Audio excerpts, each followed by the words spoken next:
Salam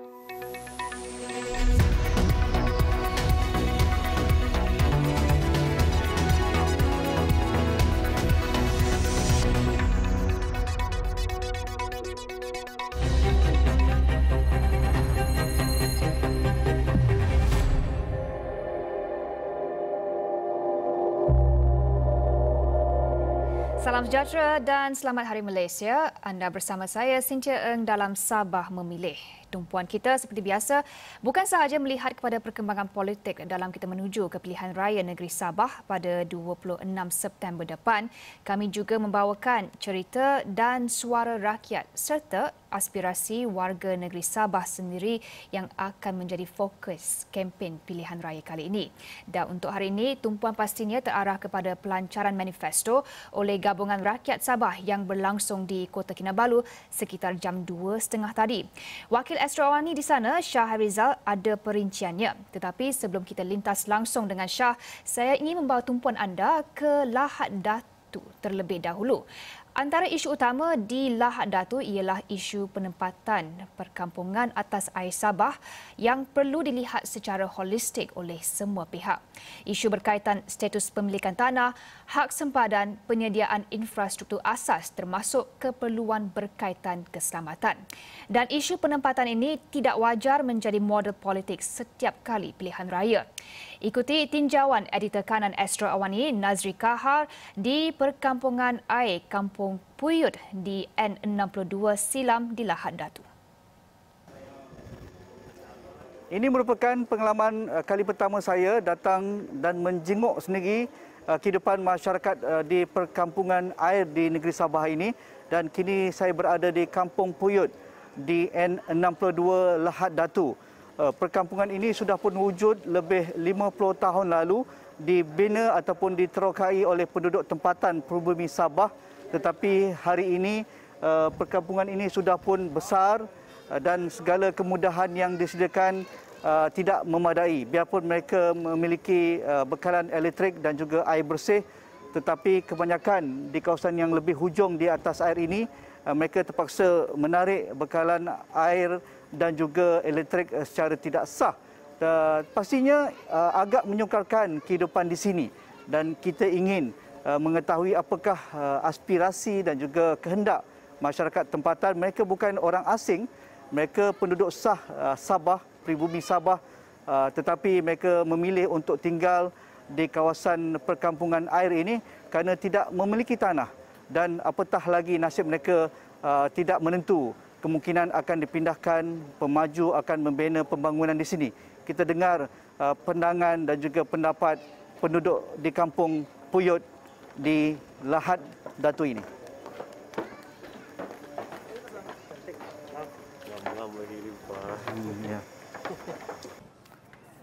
Okey, sejak Tuan Amir datang sini, apa kemudahan yang ada dan dapat diberikan oleh pihak kerajaan untuk kemudahan penduduk di Kampung Puyut ini? Apa yang dibuka? Lampu dengan air. Ya, ketika itu sudah ada. Ya, memang ada. Itu masa kerajaan Berjaya lagi. Ya. Dan sekarang kita lihat semakin besar kampung ini. Adakah ia diduduki oleh penduduk tempatan ataupun bagaimana? Penduduk tempatan. Ada juga yang macam patika, tapi tidak ramai lah. Tidak ramai. Ya. Kalau kita lihat ni banyak tambahan rumah atas air ini. Ini dipanggil Kampung Puyut lagi. Kampung air. Kampung air. Ini tidak termasuk dalam kampung. Apa status mereka ini? TOL. TOL lagi di bawah Perbandaran Lahad Datu. Ya. Dan mereka mendapat infrastruktur. Kita tengok sambungan elektrik macam-macam ya tidak teratur kan? Ya, tidak ada, pasal belum lagi dapat kemudahan di sini. Tanpa orang ambil daripada kawasan Puyut air dengan tampolin elektrik. Bukan elektrik. Jadi kita melihat apa beza dahulu Kampung Puyut dengan sekarang. Apa yang rasa Cik Amir rasa tidak selesa tinggal di sini? Penduduk di sini makin ramai, ya. Menambah. Jadi kemudahan akses macam itu saja, tidak ada macam tak ada penambahan, tidak ada macam perbaikan macam itu saja. Jadi orang makin ramai, makin sesaklah tempat tu, tidak ada macam tidak tersusun, Pak. Ya. Kawasan itu berserabut. Ada klinik kesihatan di sini? Ya ada. Jadi kalau ada demam sakit di mana diantar? Saya akan bawa pergi hospital, pas hospital dekat saja. Ya. Hospital. Tapi kalau kecemasan ke hospital juga. Hospital juga. Kalau dari sudut keselamatan bagaimana? Keselamatan oke, tak ada masalah. Ya, masalah. Pasal polis sentiasa masuk sini. Apa lagi dimahukan oleh penduduk di sini? Kami mahukan harapan kah? Ya. Harapan kami kampung ini agar dikakar perkampungan dalam bandar. Ya. Pasal majoriti penduduk di sini Ya. Bumi Putra Sabah dan pengundi di sini ini seramai 2.000 lebih. Ya. Yang pilihan yang lepas 2011 pengundi. Nah, makin menambah lah makin menambah. Jadi kami mau siapa-siapa yang memerintah, kami mau kampung ini dikakarkan dalam kampung, dalam bandar. Pasal apa? Kalau tidak ada seluruh kampung, tak ada sudah orang Melayu. Ya. Kalau ada perancangan untuk ditambah baik ataupun akan dipindahkan bagaimana? Didengar-dengar. Kami dengar dipindahkan lah macam-macam, tapi kami mempertahankanlah. Kami tidak mau keluar daripada kampung ini, pasal kampung ini sudah kami sayang, Pak. Anak kami sudah di sini lahir dan ada cucu sudah di sini, jadi macam mana akan pindah? Dan kebanyakan di sini tidak ada tanah. Kalau akan dipindahkan di mana? Ada pampasan ke? Mungkin adalah, tapi kami mau kalau boleh kekalkanlah kampung ini dalam bandar. Dicantikkan lagi. Disusun semula. Siapa swasta yang memerintah? Ya. Adakah isu pendatang asing di sini? Karena dekat kan dengan pulau-pulau dan juga. Dulu ada, tapi sekarang tidak ada sudah. Kebanyakan penduduk tempatan juga. Tapi tidak teratur lah. Tidak teratur, itu saja masalahnya. Tidak teratur kebersihan. Tidak teratur lah, tidak tersusun. Dan tidak sepatutnya berlaku lah begitu ya. Sepatutnya tidak berlaku ini. Karena ini kampung asal kan? Kampung asal. Kebanyakan penduduk di sini bekerja sebagai apa, Haji? Cik Amir? Nelayan, yang lainnya menjual-jual di pasar ikan, sudah apa ini? Tapi kalau malam balik sinilah di sini orang tinggal. Kalau anak-anak di sekolah di mana? Di sekolah anak saya dulu SK Perkan 1. Pergi Agasi macam dorang ini anak punya. Lepas tu pergi U. Ya. Ada sampai ke Menara Gading kan? Ya. Ramai juga Ramai. yang berjaya dari kampung ini. Ramai. Ada jadi doktor, cikgu, polis. Doktor Ismail itu. Ya, orang sini. Ya. Kalau kali ini pilihan raya ni, apa yang dimahukan oleh penduduk kampung? Kalau boleh pemimpin itu dapat ataupun tunaikan. Kami mahu kampung ini dikatakan perkampungan dan dipasangkan kampung itu. Pasal itu bukan settinggan. Ini kampung POL, bukan settinggan ini. Tapi dibiarkan begitu saja itu. Kenapa tidak dijaga ya? Tak tahulah aku pun macam-macam. Ada janji sebelum ini, sudah ada janji kan? Banyak janji. Dulu adalah aku cakap pasal janji. Ya, banyak sangat sudah. Yalah, sudah hampir 70, 80, 90, 2000, hampir 50 tahun ya. Itulah sedikit sebanyak keluhan Tuan Amir Husin, penduduk asal Kampung Puyut ini, dan begitu juga mewakili ribuan lagi penduduk di sini. Mereka ingin suara mereka didengari, apa juga wishlist ataupun apa yang dimaukan dapat ditunaikan oleh pemimpin kalau mereka dipilih dalam pilihan raya kali ini. Betul lah Cik Amir ya? Betul. Jangan hanya manis di mulut lagi ya. Betul. Kerana penat mereka menunggu, mereka bertukar-tukar bendera dah sudah. Kejap parti A, lepas tu parti B, sekarang parti C, tetapi nasib mereka tetap sama kan? Ya. Jadi sudah sampai masanya nasib ini ditunaikan dan diubah. Kerana dari pandangan mata saya sendiri, banyak perkara yang tidak selesai di sini. Dari sudut susun atur kampung, kebersihan, dari sudut kemudahan asas seperti elektrik dan juga air, dan juga keperluan untuk anak-anak ke sekolah untuk lebih selesa. Jadi itu saja saya dari N62 Silam di Kampung Puyut, perkampungan air di kawasan Bandar Lahad Datu ini untuk Sabah Memilih.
berhenti rehat seketika, kembali selepas ini.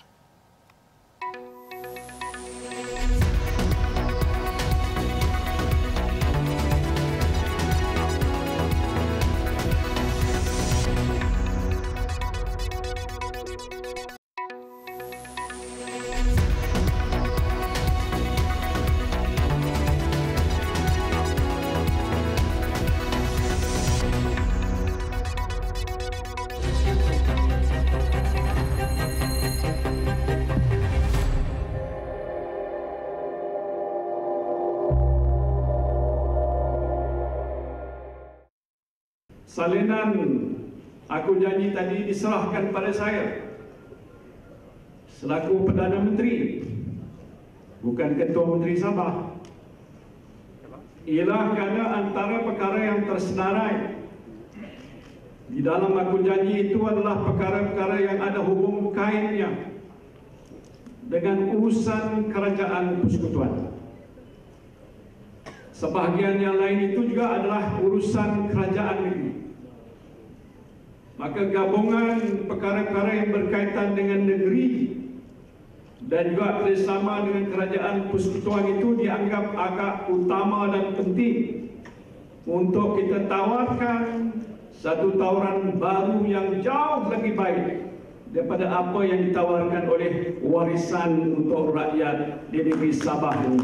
Alhamdulillah.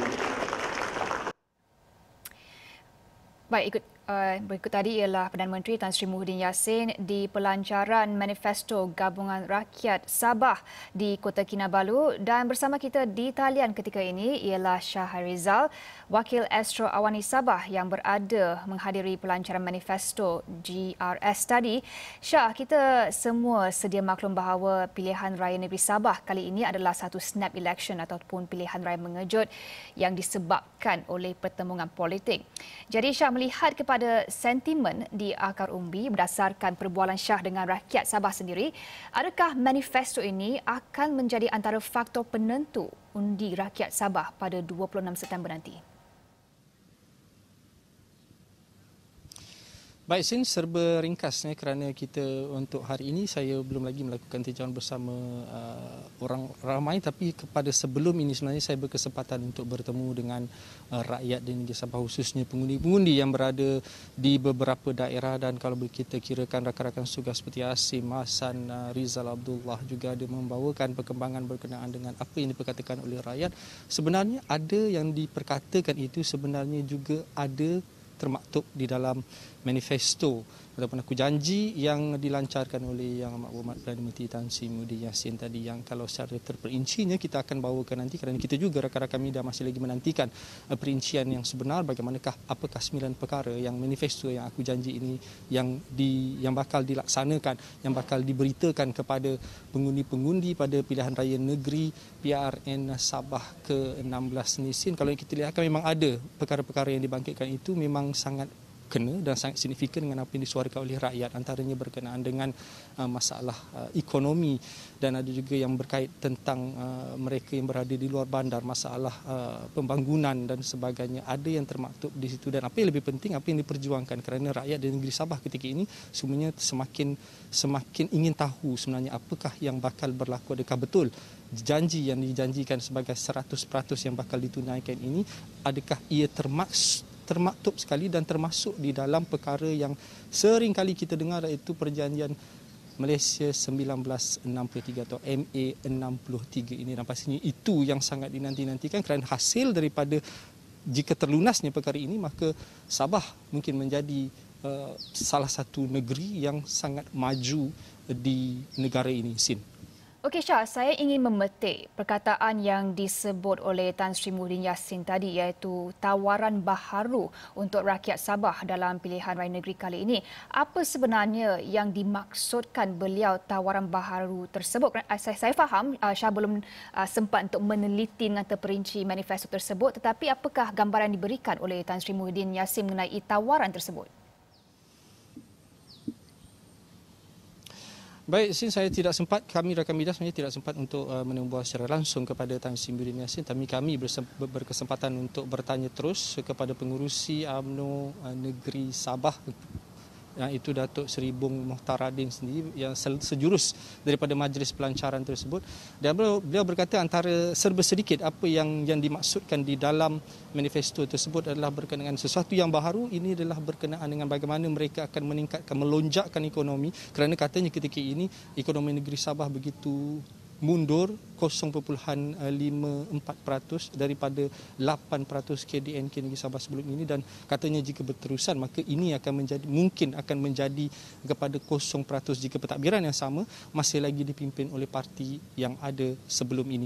Dan apa yang dikatakan juga adalah sesuatu yang baru jika sebelum ini bantuan kepada golongan kurang upaya, warga emas, ibu tunggal dan sebagainya ini akan ditingkatkan, tidak lagi kepada 200 atau 300 tapi mungkin pada angka yang lebih tinggi, kerana dia lebih memilih kepada apa yang relevan kepada ketika ini. Kerana apa yang diperkatakan oleh Datuk Seri Bong Mohtaradin juga, katanya segala yang ada pada hari ini itu parti-parti yang bertanding dan sebagainya, tapi di Parti Barisan Nasional sebenarnya telah mengubah bukan sahaja daripada struktur untuk berkempen tetapi struktur organisasinya, keterampilannya juga diubah, kerana bagi Datuk Seri Bong Mohtaradin apa yang dilakukan hari ini adalah sesuatu yang baru, kerana katanya jika tidak diubah hari ini rakyat yang akan mengubah. Jadi yang baru itu katanya ada satu juga pengumuman sebenarnya apa yang dimaksudkan oleh Perdana Menteri Tan Sri Muhyiddin Yassin. Dia mengatakan bahawa ada sesuatu pemakluman yang baru yang bakal diumumkan tidak lama lagi. Jadi kita juga tertunggu-tunggu sebenarnya apakah perkara baru tersebut yang bakal diumumkan oleh Perdana Menteri Tan Sri Muhyiddin Yassin. Cynthia.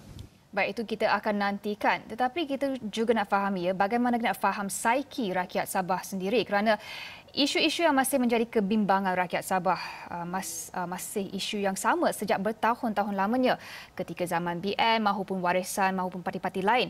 Contohnya isu kos sara hidup, isu pembangunan, infrastruktur asas seperti kemudahan jalan yang diturap dan juga air bersih. Jadi setakat mana janji Gabungan Rakyat Sabah kali ini, janji hubungan yang lebih rapat dengan kerajaan pusat akan mampu menarik sokongan daripada rakyat Sabah untuk PRN kali ini? Baik Cynthia, selain daripada janji yang diperkatakan oleh Tan Sri Muhyiddin Yassin, itu Datuk Seri Bong Mohtaradin juga ada yang mengatakan jika perkara berikut yang perkara tersebut ataupun manifesto tersebut tidak terlaksana maka rakyat boleh mengubahnya. Katanya mungkin tidak sampai sepenggal, mungkin juga tidak sampai 2 tahun katanya. Tapi apa yang boleh kita kongsikan juga, saya ada bertanyakan kepada pengerusi Perikatan Nasional Negeri Sabah itu Datuk Seri Haji G. Muhammad Noor dalam sidang media sejurus daripada sidang media yang dilakukan oleh Datuk Seri Bong Mohtaradin. Saya ada bertanyakan kepada beliau berkenaan dengan bagaimanakah jangka masa untuk pelaksanaan daripada setiap manifesto ini. Jadi ada yang disebutkan beliau adalah berkenaan, kerana saya bertanyakan kerana ada perbezaan. Saya bagikan perbandingan antara, kerana sebelum ini ada yang berkatakan kerajaan warisan tidak sampai 2 tahun juga tidak dapat melaksanakan manifesto kerana apa yang didakwa oleh Datuk Seri Haji tidak ada manifesto sebelum ini yang dilaksanakan. Jadi saya bertanyakan bagaimanakah manifesto ini dapat dilaksanakan. Jadi apa yang dikatakan kepada kami, rakan-rakan media dalam sidang media oleh Datuk Seri Haji tersebut, beliau mengatakan bahawa manifesto ini akan dilaksanakan dalam tempoh 5 tahun. Jadi ada perkara yang boleh dilaksanakan dengan pantas, tetapi mengambil contoh prasarana seperti jalan raya katanya tidak boleh mengambil masa yang begitu singkat. Tidak mungkin boleh berlaku dalam tempoh 5 ataupun 6 bulan. Kerana ada juga pertanyaan daripada rakan media yang bertanyakan apakah jangka masa, mungkin ada 100 hari, mungkin ada 6 bulan ataupun setahun. Tapi apa yang dikatakan oleh beliau akan melihat sendiri perkara tersebut daripada Perikatan Nasional ataupun Gabungan Rakyat Sabah ini akan melihat ini nanti jika diberi mandat pada 26 September nanti. Jadi mereka akan melihat bagaimana apakah perkara-perkara yang bakal didahulukan. Tapi apapun, apa yang dikatakan kepada kami adalah tempoh 5 tahun inilah 9 perkara dalam manifesto ini akan dilaksanakan. Cynthia. Baik, mungkin Syah secara ringkas janji-janji yang disebut Syah tadi pun turut dijanjikan oleh Warisan Plus. Jadi apakah bagaimana pertimbangan rakyat Sabah untuk memilih gabungan yang mana untuk merealisasikan impian mereka? Baik Cynthia, saya ada menemu bual beberapa warga Kota Kinabalu. Sebenarnya antaranya yang ada juga kita siarkan di esrawani.com berkenaan dengan kisah hidup seorang warga emas yang berusia 75 tahun yang ketika saya temu bual beliau hanya makan roti selama 3 hari dan belum menjamah nasi. Jadi kalau kita nak lihat daripada apa yang kita nampak sendiri daripada kacamata saya dan juga rakan-rakan tugas yang berada di negeri Sabah ini, kita melihat sesuatu perkara yang perlu dititik beratkan adalah yang di bawah, iaitu di padang ini, di grassroots ini sebenarnya yang perlu dititik beratkan, kerana bagi mereka apa yang dijanjikan bukan saja Parisan Plus, tapi ada juga yang memperkatakan tentang kerajaan sebelumnya yang tidak terlaksana. Jadi tiada keseimbangan di antara manifesto dan pelaksanaan. Jadi apa yang diperkatakan kepada mereka, yang diperkatakan dari mereka kepada kami rakan-rakan media ini adalah berkenaan dengan bagaimana untuk membantu mereka ketika ini yang sedang juga menghadapi masalah selepas daripada wabak COVID-19 dan bagaimana mereka ingin menyara. Ada juga yang memperkatakan tentang apa yang dilaksanakan oleh kerajaan negeri yang dengan memberi tanah dan sebagainya, tapi mereka memperkatakan satu perkara, bagaimana sebenarnya mereka ni ingin mengusahakan tanah jika tiada duit. Tanah ada tapi tiada duit. Jadi keuangan itu, ekonomi itu sebenarnya adalah sesuatu yang sangat meruntun jiwa rakyat, khususnya di peringkat pedalaman, kerana mereka tiada akses untuk mendapatkan keuangan untuk mereka menyara kehidupan sehari-hari mereka. Jadi adakah manifesto ini akan berjaya dan adakah manifesto ini akan dilihat sesuatu yang penting? Mereka hanya setakat ini mengharapkan sesuatu yang diperkatakan perjuangan daripada parti yang lain, ada mengatakan tentang Perjanjian Malaysia 1963, juga kepada parti yang lain juga memperkatakan tentang perkara yang sama. Jadi pelaksanaan itu telah mereka dengar lebih daripada 20 ke 30 tahun yang lepas berkenaan dengan perjanjian, dan akan adanya sesuatu keistimewaan yang diperoleh oleh rakyat di negeri Sabah dan mereka tidak dapat melihatnya sehingga hari ini, hanya yang berada di Kota Kinabalu saja. Di luarnya seperti yang kita kongsikan, Cynthia. Baik, terima kasih Shah membawakan suara rakyat dan juga perkembangan dari Kota Kinabalu, dan semua ini kami juga akan bawakan di astroawani.com. Baik, sekian sahaja Sabah Memilih untuk hari ini. Kita akan akhiri buletin jam ini dengan lagu Saya Anak Malaysia sempena Hari Malaysia. Saya Cynthia Eng, salam hormat.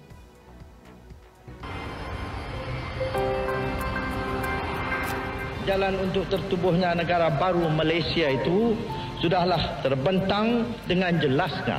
Inilah yang dikehendaki satu teladan. Karena dunia pada waktu ini bergaduh berbagai-bagai, bergaduh kerana kelas orang ni lain, bergaduh kerana bangsa orang ni lain, bergaduh kerana bahasa orang ini lain, bergaduh kerana agama orang ini lain. Tapi bagi pihak kita, kita boleh hidup dengan baik, dengan manis muka, dengan perasaan kasih mesra antara satu dengan lain. Tidak terkira apa bangsa, apa agama, apa muka, apa kulit, apa pun kita tak kira, asal kita boleh duduk sama sekali sebagai satu bangsa. Saya anak Malaysia. Saya anak Malaysia.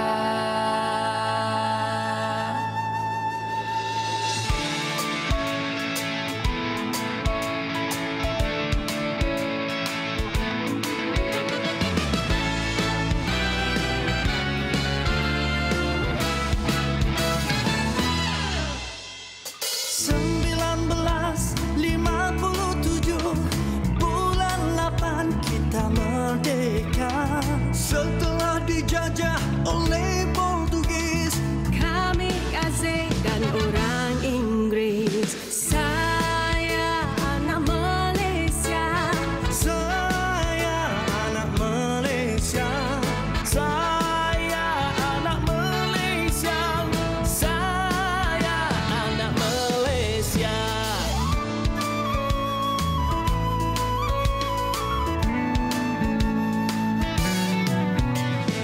Dari Perlis sampai ke Sabah, rakyat bersatu kekal muhibah. Bumi bertuah, hasil melimpah. Siapa rajin hidup mewah. Saya anak Malaysia. Saya anak Malaysia. Saya anak Malaysia. Saya anak Malaysia. Assalamualaikum, Waalaikumsalam dan ni hao. Dari orang semenanjung, Borneo dan Pulau, mari kita jaga kita, jadi kami dan mereka sama-sama kumpul selesa, pohon dan merdeka.